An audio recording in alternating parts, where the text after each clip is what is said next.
गेल्या काही दिवसांपासून सुरू असलेल्या मुसळधार पावसानं रायगड जिल्ह्यासह नागोठणे परिसराला अक्षरशः झोडपून काढले। गेले 2 दिवसांपासून दुथडी भरून वाहणाऱ्या नागोठण्यातील अंबा नदीनं गुरुवार दिनांक 19 रोजी सकाळी 6 वाजण्याच्या सुमारास धोक्याची पातळी ओलांडली।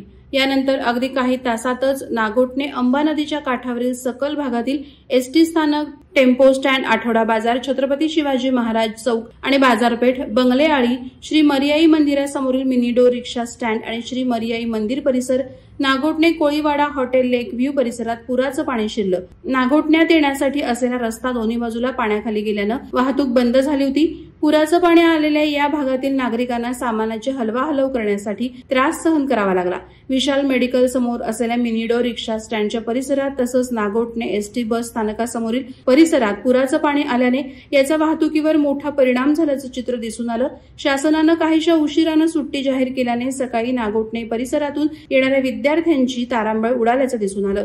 पुरामुळे एसटी स्थानकात येणाऱ्या गाड्यांना नागोठणे येथील मुंबई गोवा महामार्गावर थांबावं लागलं होतं। पुराच्या पार्श्वभूमीवर नागोठणे येथील मुख्य बाजारपेठ, कोळीवाडा परिसरातील लहान दुकानदार, टपरीधारक आणि नागरिकांनी सतर्क राहण्याचं आवाहन प्रशासनानं केलं।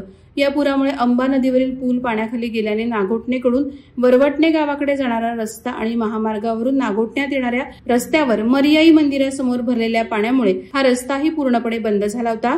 तर दुसरीकडे अंबा नदीला आलेल्या या पुरामुळे मुख्य रस्त्यावरील वाहतूक पूर्णपणे बंद होती। नागोठणे शहर तसंच नागोठणे परिसरात पावसाचा जोर कायम असल्याने पाण्याच्या पातळीत कमालीची वाढ होत आहे।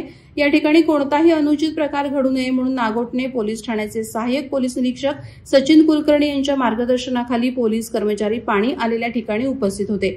तसंच नागोठणे ग्रामपंचायतीच्या सरपंच सुप्रिया महाडिक यांच्यासह ग्रामसेवक राकेश टेमघरे आणि कर्मचारीही यावेळी पूर आलेल्या ठिकाणी उपस्थित राहून नागरिकांना सूचना देत होते। तसंच ग्रामपंचायतीची गाडी सर्वत्र फिरवून नागरिकांना सतर्क राहण्याचं आवाहन ध्वनिक्षेपकाच्या सहाय्यानं करण्यात येत होतं।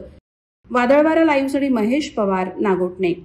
नवी मुंबई व रायगड जिल्ह्यातील ताज्या बातम्या आणि घडामोडींसाठी सबस्क्राईब करा वादळवारा लाईव्ह चॅनल आणि दाबा बेल आयकॉन।